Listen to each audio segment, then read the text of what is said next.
Republica Democratică Moldovenească, în hotarele ei dintre Prut, Nistru, Dunăre, Marea Neagră și vechile granițe cu Austria, ruptă de Rusia, acum 100 și mai bine de ani din trupul vechii Moldave. Se unește cu mama ei, România. Aceste vorbe au fost rostite, auzite și sărbătorite la Chișinău, în palatul care găzduia sfatul țării la 27 martie 1918. Li s-a răspuns de la București, de către regele Ferdinand, înfăptuirea unui vis care de mult zăcea în inimile tuturor românilor de dincolo și de dincoace de apele Prutului. Unirea Basarabiei cu România se înfăptuise și este considerată și astăzi de către istoricii momentului un moment decisiv care a deschis drumul spre Marea Unire. Fără acesta, construirea și redesenarea granițelor nu ar fi avut aceeași valoare. Unirea Basarabiei cu România de la 27 martie 1918 este punctul culminant al luptei naționale a românilor basarabeni, stăpâniți de peste un secol de Rusia. Basarabia a avut în fruntea ei oameni hotărâți, care și-au asumat rolul istoric și au înțeles însemnătatea momentului. Actul de la 27 martie 1918 a fost speculat la maximum de autoritățile din România și cele de peste Prut, deși contextul istoric era unul dificil. Astăzi, la Curierul Românesc, trecem în revistă evenimentele de acum 103 ani. Ne întoarcem în timp pentru a lua lecții bune de urmat, pentru că eu cred că rămân valabile și astăzi, chiar dacă a trecut atâta vreme. Și discutăm după generic despre trecut și viitor în contextul zilei de 27 martie.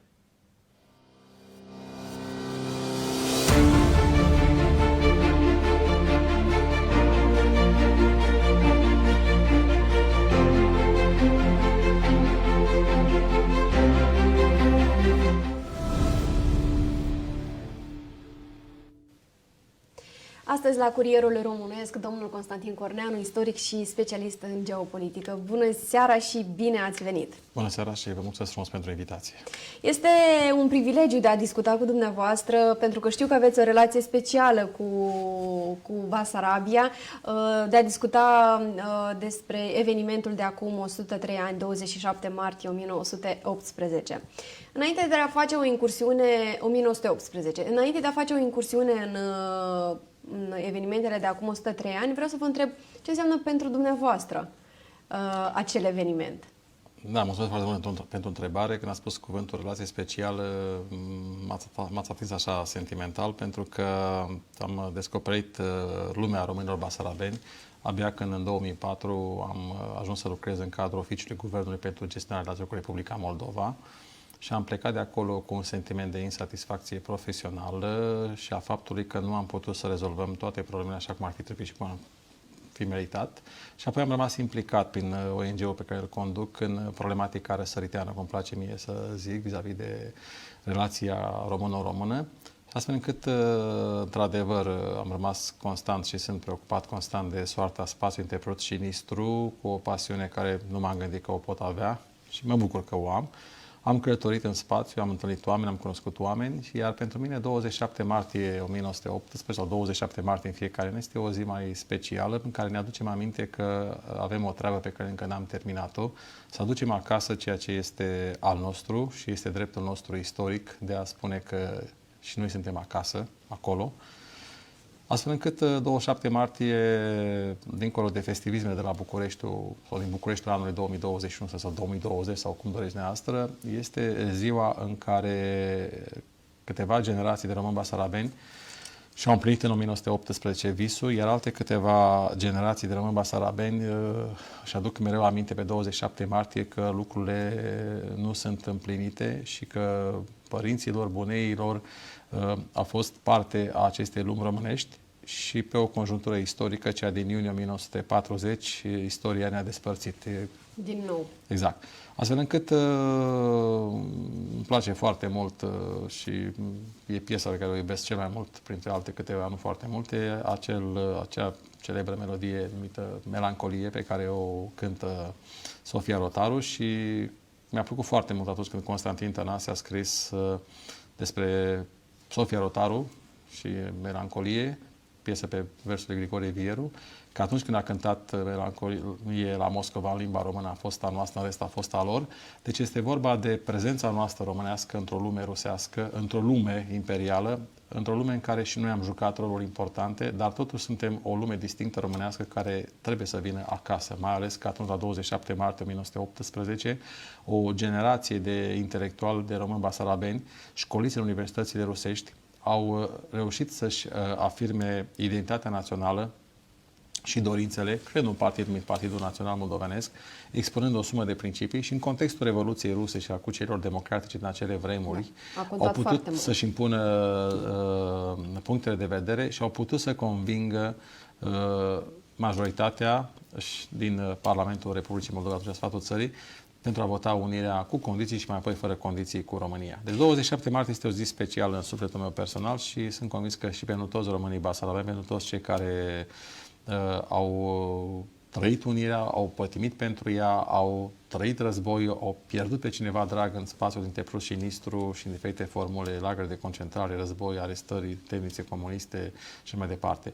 Deci Basarabia este rana din sufletul nostru și, cum spunea poetul Adrian Păunescu, de pierdem Basarabia, din nou pierdut suntem pe veci. Deci este durerea noastră care nu se mai termină pentru că n-am terminat ceea ce trebuia să terminăm într-un sens frumos al cuvântului. Să vedem dacă putem duce la bun sfârșit acest demers, acest crez, dar despre asta discutăm în a doua parte a interviului. Vorbind de acele contexte și de Revoluția din Rusia și contextele internaționale, și mă gândeam astăzi cum să mai abordez acest subiect, pentru că din punct de vedere istoric am tot discutat, știm care au fost premisele, dar mă gândeam dacă a constituit această o consfințire a dorinței românilor de a se uni în cadrul aceleiași țări sau doar rezultatul unei conjuncturi istorice, cum spun mulți, de exemplu. Da, situația este complet delicată pentru că de aici se nasc interpretările și de aici lucrurile sunt așa puțin pe muchie de cuțit. A existat în cadrul elitei românilor basarabeni din acel interval de timp istoric, 1917-1918, o grupare de oameni care au mers, precum Ioan Perivan și Pantelimon Haliva, până la capăt pentru ideea de unire cu România, fără condiții, fără niciun fel de probleme. Deci e vorba de ideea de redeștepta. Și au asumat, nu? Probabil că asta este și problema intelectualilor de astăzi sau a conducătorilor. A existat și o aripă politică cu Ion Niculeț, care venise să prezerve cuceririle democratice ale Revoluției Ruse într-un spațiu și vis-a-vis de ideea de autonomie politică a Basarabiei și de aici putem să facem o extrapolare. Avem pe de o parte mișcarea de renaștere națională din 1989-1991, dar de fapt 88-89. Da. Avem elita politică sovietică locală care devine națională, gen Mircea Snegur și alți membri ai aparatului de stat sovietic local care devin moldoveni. Și de aici drumurile au mers, dacă în 1918 unii au vrut niște condiții care sunt foarte importante, în 1991-92 unii au pus ei alte coli și au făcut mai târziu Casa Noastră Republica Moldova 94. Deci cam așa. Adică lumea românilor basarabeni s-a împărțit în două. În cei care au fost cu sufletul până la capăt pentru identitate românească și unitate națională fără condiții și unii care au fost temători vis-a-vis de lumea în care urmau să intre. Și din această perspectivă, situația care s-a creat atunci, în 1918, vis-a-vis de o posibilitate, de fapt 17-18, o posibilitate ca autonomia politica a Basarabiei să nu fie recunoscută și Basarabia să fie a nu știu câta gubernie a unei Ucraine mari, a alimentat teama vis-a-vis de perspectivele statului Republica Democrată Moldovenească independentă, care, supus într-adevăr presiunii bolșevice, cu soldați bolșevizați aflați în retragere după dezarmarea din România, cu bande de bolșevici bine organizate și înarmate, cu o perspectivă ucraineană din nou amenințătoare asupra ideii de independență a Republicii Democratice Moldovești independente, se ajunge la soluția la care s-a ajuns, și anume că este nevoie de a asigura securitatea spațiului dintre Prut și Nistru, ba chiar și securitatea fizică a membrilor sfatului țării. Și pe astfel de conjunctură este invitată și chemată printr-un acord politic între câțiva decidenți de la Chișinău și conducerea statului român cu regele Ferdinand în frunte, este chemată armata română pentru a asigura securitatea și de aici, prin pasiunea lui Constantin Stere și altor fruntași ai Partidului Național Moldovenesc, se ajunge la actul din 27 martie 1918, iar condițiile care sunt puse acolo, adică în sensul că rămâne sfatul țării în funcțiune, nicio lege pe care România o va da pentru spațiul Basarabia, nu trece fără acordul Parlamentului de la Chișinău. Reforma agrară, așa cum se făcuse în Basarabia, rămâne în picioare pentru că România încă era un subiect bine acceptat de opinia publică, nu era pusă în aplicare această idee de reformă agrară. Astfel încât este teama acestei lumi a românilor basarabeni la contactul cu o lume românească cu o altă scară de valori și de care fusese despărțită 200 și ceva de ani. Deci, ca atare, ce a fost atunci s-a depășit prin voința și pasiunea unor personalități, gen Constantin Stere, Pelivan, Pantelimon Halipa și mulți alții. Ce a fost atunci s-a repetat în alte formule cu alte personaje în intervalul 1989-1991 și, din păcate, nu s-a putut depăși. Și de aici, în această perspectivă, trebuie să înțelegem lucrurile, trebuie să ne asumăm greșelile și să spunem foarte clar cum s-a întâmplat, ce s-a întâmplat, pentru că atunci vine discursul președintelui Vladimir Voronin, mi-aduc aminte și acum, și alte discursuri ale unei istoriografii de la Chișinău sau cea rusească, care spune că, de fapt, sfatul țării a trădat Republica Democrată Moldovenească independentă, proclamată pe 2 decembrie 1917. Și atunci, noi când vorbim despre actul din 27 martie 1918, ar trebui să conștientizăm, ca istorici, ca cetățeni și așa mai departe, că noi nu ne-am unit cu un spațiu geografic unde se aflau foarte mulți oameni ieșiți, să zicem, în stradă, care așteptau unirea, nu. Ne-am unit cu un stat care avea o reprezentare politică, Parlamentul, armată, unități de miliție, deci avea o infrastructură administrativă. Și statul... Și o poziție bună la nivel internațional. Da, iar în faptul că atunci când în 2 decembrie 1917 a fost proclamată Republica Democrată Moldovenească independentă, a existat o paradă a unităților naționale ale armatei naționale moldovenești. Deci, practic, noi ne-am unit cu un al doilea stat românesc, ca teritoriu, ca populație, ca identitate etnică și mai departe, cu majoritățile respective, prin voința politică a elitei sale politice. Ceea ce în 1991 noi nu am mai reușit. De aceea este foarte importantă declarația Guvernului României din 27 august 1991 privind recunoașterea independenței Republicii Moldova, în care se specifică foarte clar că salutăm apariția unui al doilea stat românesc pe teritorii românești răpite în urma pactului Molotov-Ribbentrop și care constituie un prim pas spre înlăturarea pe cale politico-juridică, diplomatică a nedreptății din 23 august 1930. Deci lasă o parte deschisă. Exact. Deci, dacă tot discutăm cum să privim evenimentele, lăsăm la o parte scrierea cronologică, faptele, oamenele, personaje, așa ar trebui să înțelegem. O voință politică dusă până la capăt, o voință politică nedusă până la capăt în 1900. Și când spun asta, mă refer la o mare discuție pe care eu lucrez la o carte și am scris câteva editoriale despre ce s-a întâmplat în spațiul dintre Prut și Nistru între 1988 și 1990. Deci drumul Moldovei de la suveranitate la independență. Și chiar dacă voi fi criticat sau se va spune că sunt pătimaș sau subiectiv, dar nu cred. Ideea este că atunci când delegația României a venit de la Moscova în aprilie 1991 cu Adrian Năstase, ministrul de externe în funcție, cu ambasadorul Vasile Șandru, domnul Vasile Buga și alți câțiva diplomați români, a venit de la Moscova spre București după negocierea tratatului româno-sovietic din aprilie 1991.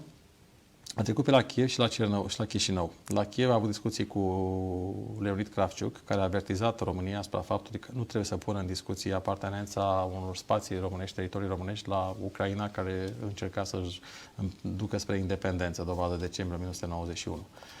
Iar la Chișinău, ministrul de externe Adrian Năstase a rugat pe președintele Mircea Negru și premierul Mircea Druc să comunice, să ne spună foarte clar ce să facem și cum să facem, care sunt perspectivele de evoluție a statului Republica Moldova, a cărei suveranitate fusese declarată pe 23 iunie 1990, în condițiile în care există premise sau nu ale destrămării Uniunii Sovietice.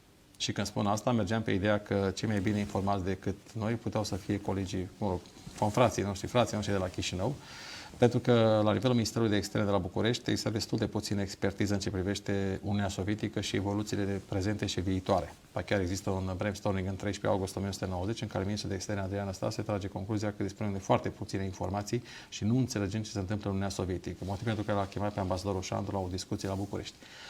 Atunci, în martie 1991, la Chișinău, la această discuție, și președintele Mircea Negru și premierul Mircea Druc au fost de părere că trebuie să întărim suveranitatea Republicii Moldova, să o ajutăm să se întărească atât de mult în relația cu centrul și pe o perspectivă destul de nedefinită a raporturilor dintre centrul moscovit și puterea de la Chișinău, chiar dacă Moldova n-a participat la referendumul tratatului înalt, drumul spre independență urmează să fie calea. Deci s-a încercat, practic, modelul din 1917-18, independență, de fapt, crearea statului, independență și mai apoi vedem unirea politică.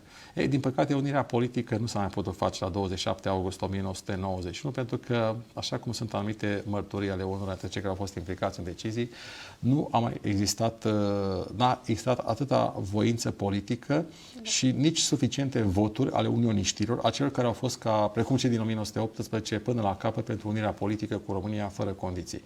Și atunci, făcând o paralelă între cele două momente, 27 martie 1918, 27 august 1991, între perioadele respective, aici trebuie să vedem cum a fost și cum s-a întâmplat, pentru ca să putem să răspundem atacurilor care spun că s-a făcut o unire cu baionete românești, că unirea a fost cumpărată, că, apropo de chestia asta, un singur om a scris așa ceva și nu se documentează prin nicio altă sursă, deci a scris Argetoianu că am fi cumpărat noi pe deputații Sfatului Țării și aia este marota istoriografiei ruse de atunci și până astăzi, vis-a-vis de unirea făcută cu bani în 1918 și nu se confirmă prin absolut nimic, deci ca atare este îngrozitor de subțire acest argument și contrazice toate realitățile acelui moment istoric. Iar mai târziu, apropo de jocul internațional, așa cum la conferința de la Versailles a existat o conferință politică rusă, o denumire ad hoc, care a înglobat pe toți cei care reprezentau lumea rusă, fie că au fost diplomați țariști sau membri ai puterii bolșevice.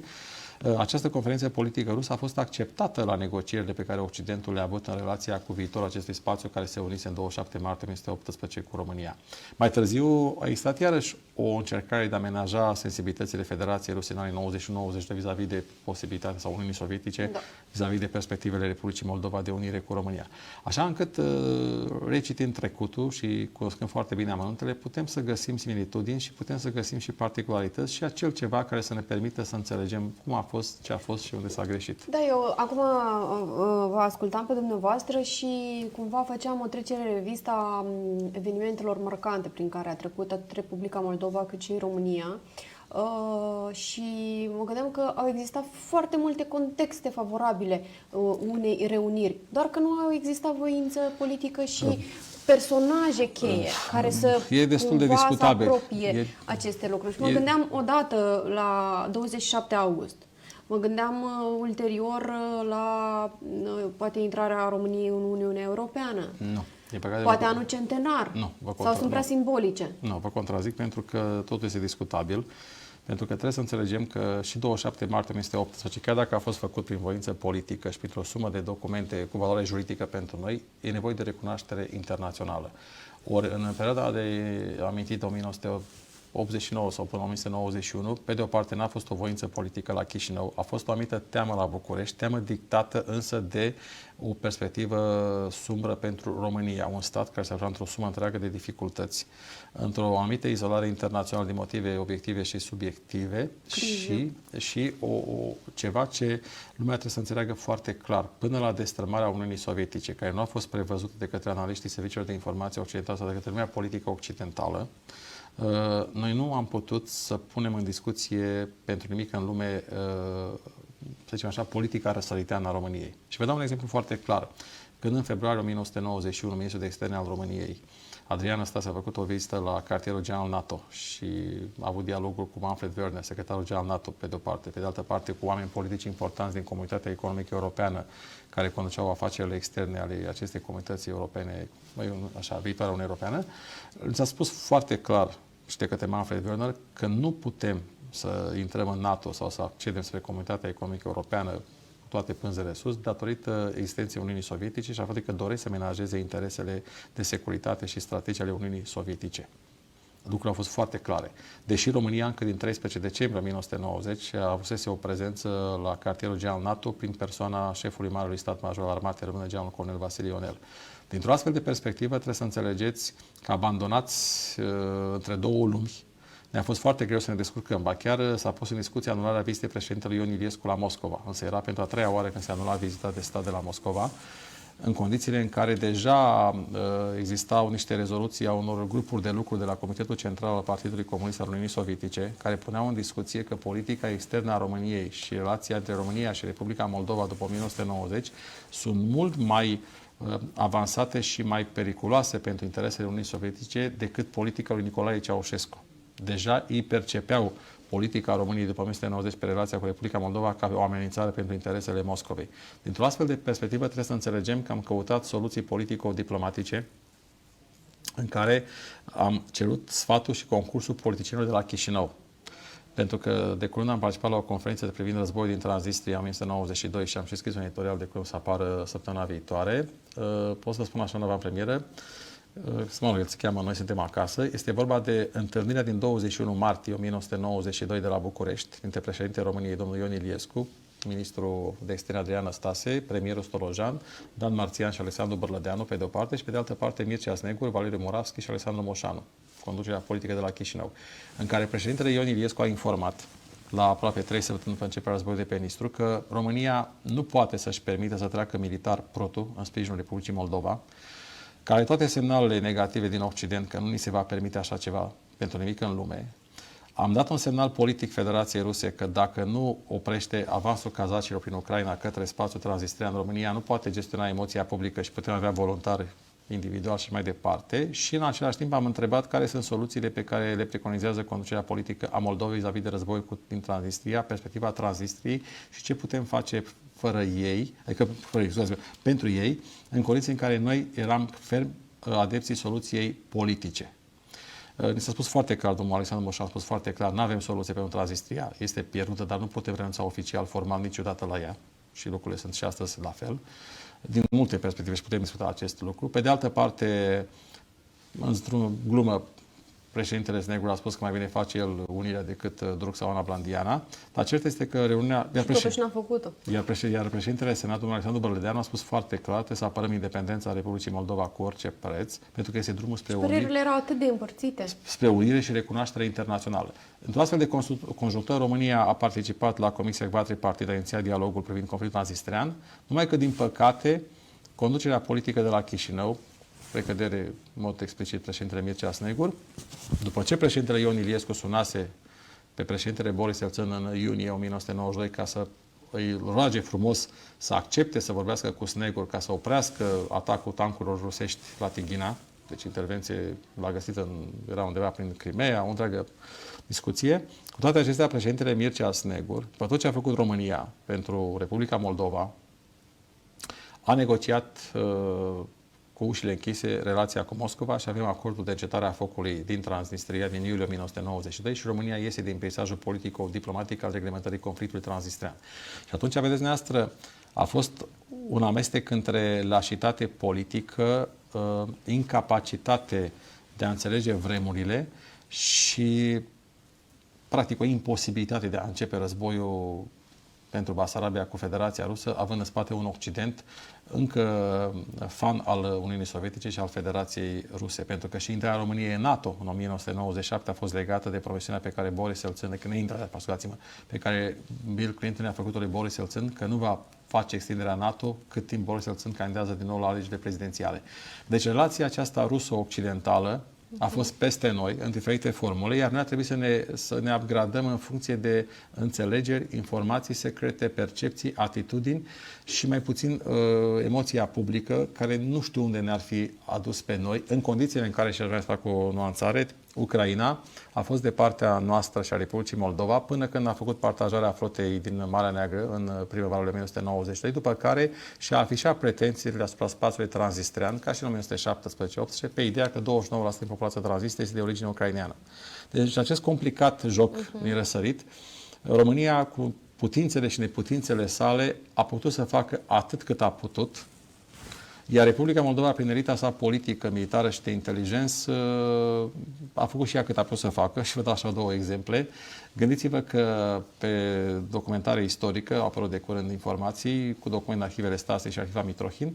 Cel care era în 1990-1992 ministrul Securității Naționale Republicii Moldova, Tudor Botnaru, era identificat în documentele Stasi și în arhiva Mitrohin ca fiind în 1976 ofițer KGB în rezidența legală KGB din ambasada Uniunii Sovietice de la București. Deci încercați să imaginați-vă dialogul nostru cu frații de la Chișinău, ca să mă exprim așa. Nu mai spun de prezența în aparatul militar al președintelui Mircea Snegur Nicolae Chertoacă, fost ofițer GRU, dat non grata în operațiunea afară din Europa. Deci am avut dificultăți în a înțelege din nou lumea dintr-un spațiu, iar lumea din acel spațiu a avut dificultăți în a ne accepta Și a percepe, de și a fapt, percepe. aceste... Și atunci, în acest joc a ieșit destul de complicat. A ieșit... Acum, de exemplu, o schimbare în acest sens, de apropiere a Republicii Moldova de România, de unde poate începe? De la Chișinău, de la București, de la Bruxelles, Moscova? Că sunt toate aceste... Deci apropierea trebuie să plece de la ceva ce iarăși are legătură cu o strategie românească care nu există. În perioada în care lucram în Oficiul pentru Moldova, era un domn Calman Mijei. Un proiect de țară, de exemplu? Un proiect de țară, în care să fie foarte clar interesele strategice față de un spațiu, în diferite formule. Pentru că, de exemplu, noi am avut, atunci, în 1991-92, chiar atunci au fost primele discuții neprincipiale între noi și cei de la Chișinău vis-a-vis de ideea unui tratat care, cum să se numească, de fraternitate sau tratat politic de bază.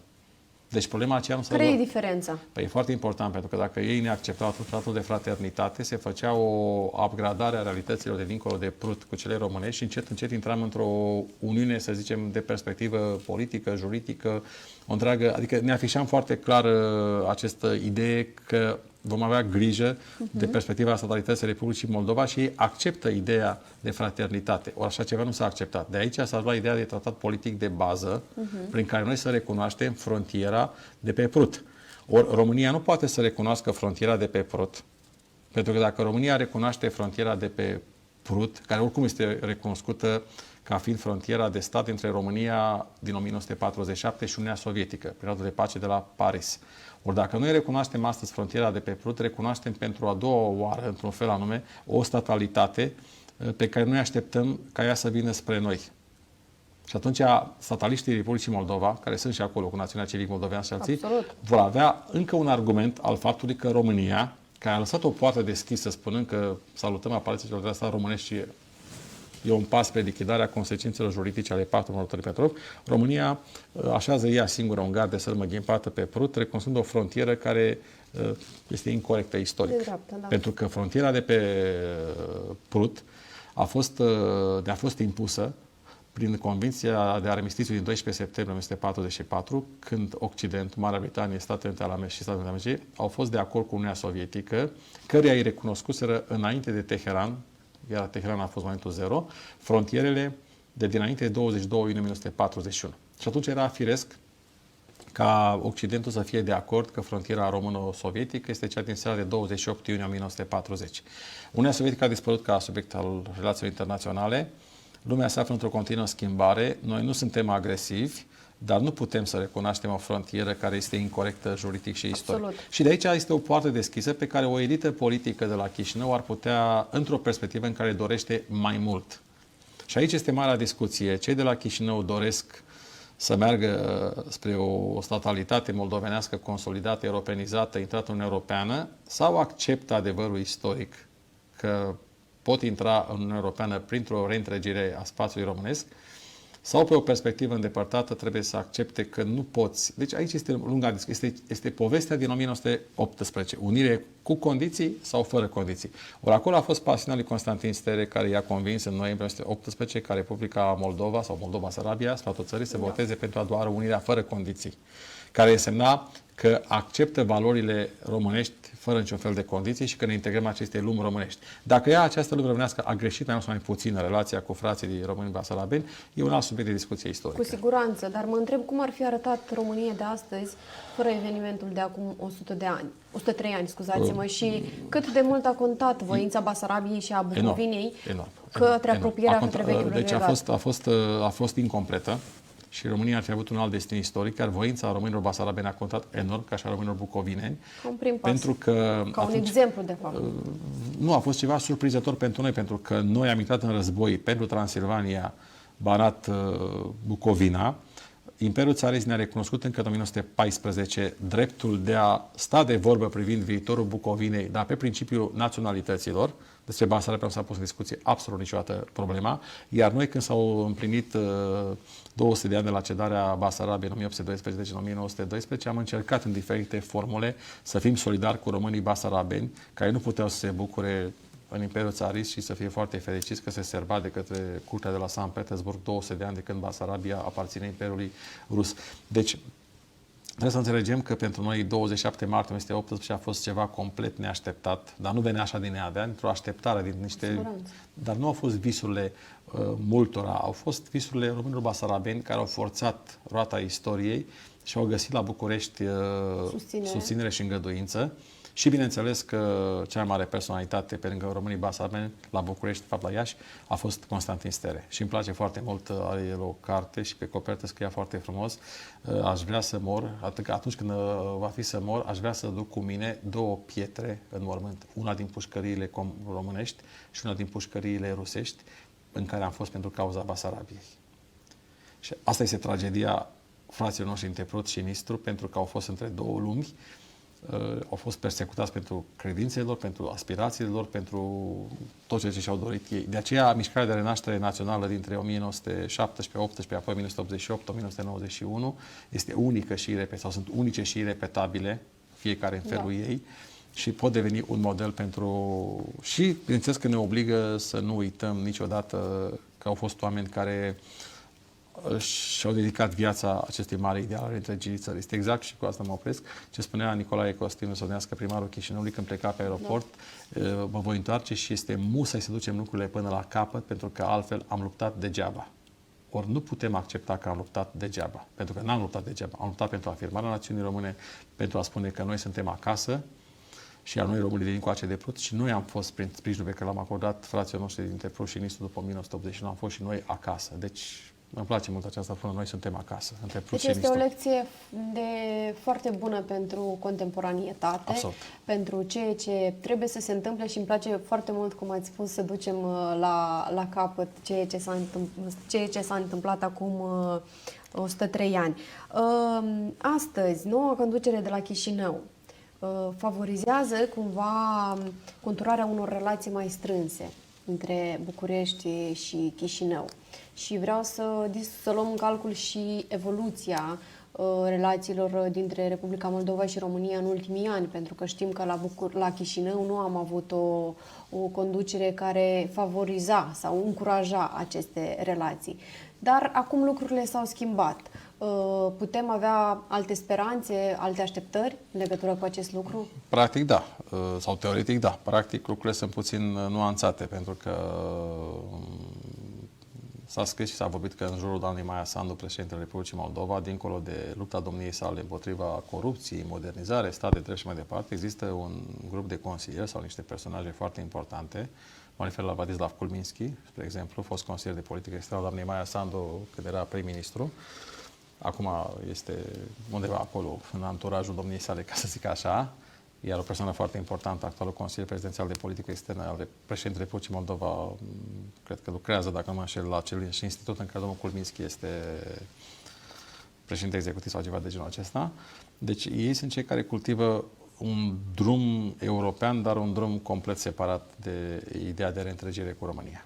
Și atunci avem o elită politică bine ancorată în realitățile lumii euroatlantice, care dorește un drum pe care nu știu unde va ajunge, pentru că adversarul care se opune de foarte bună calitate și foarte hotărât, Federația Rusă, iar România este într-o mare dificultate, pentru că România se confruntă la București cu unii care cer să facem reîntregirea și alții care nu vor să-și complice existența.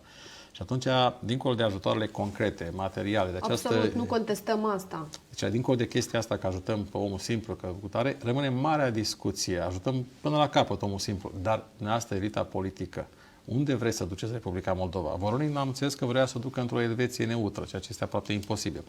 Doamna Maia Sandu vine și spune mai de curând că războiul de pe Nistru a fost o poveste legată de corupția regională. Și atunci unii interpretează că doamna Maia Sandu face jocuri politico-diplomatice destul de favorabile Federației Ruse. Și avem o discuție legată de ideea dacă doamna Maia Sandu se cuplează la o discretă înțelegere ruso-germană despre care se vorbește tot timpul, într-o Europă care, iată, este pusă în dificultate ca perspectivă strategică prin plecarea Marii Britanii, care își mută interesele strategice în Asia Pacifică și Statele Unite ale Americii.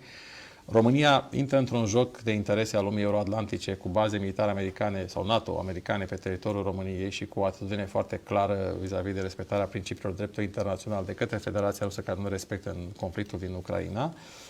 și Republica Moldova rămâne undeva între două lumi, din nou, semnul întrebării. Și atunci, haideți să definim foarte clar ce doriți dumneavoastră cei de la Chișinău, europenizare și modernizare?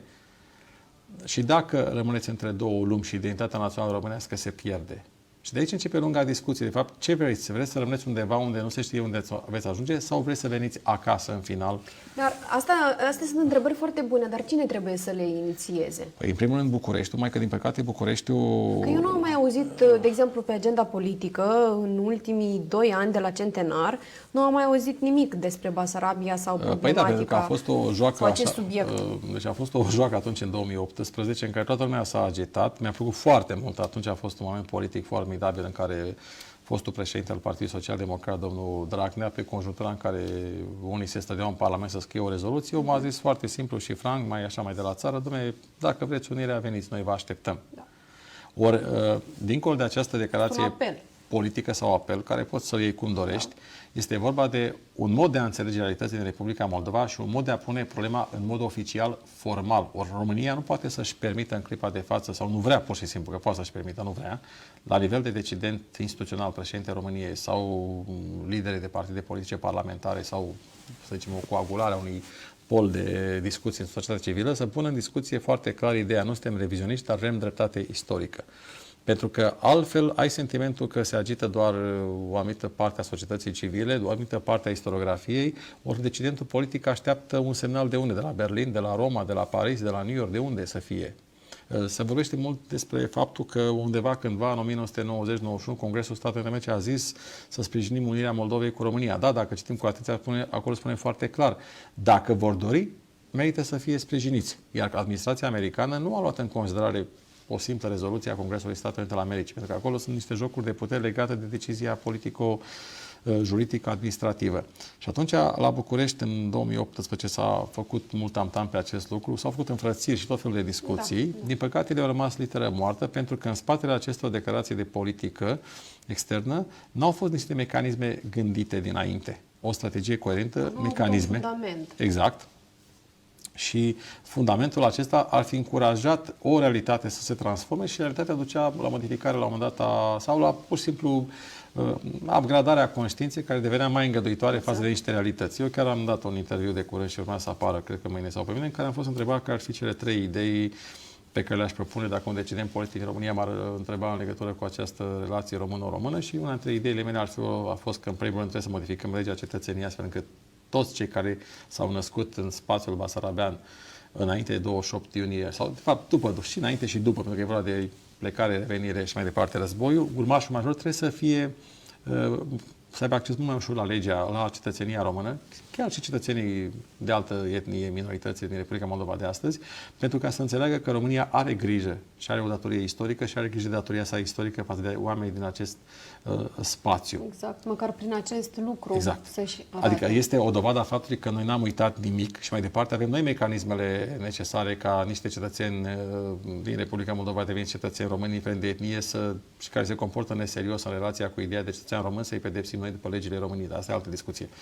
Dar în faptul că noi am adus cetățenii Republicii Moldova, indiferent de etnie, într-o situație umilitoare la obținerea cetățenii români, nu este un lucru bun și este un lucru care nu dă o anumită empatie, ca să zic așa. Și mai sunt câteva idei, o să le vedeți în interviul respectiv.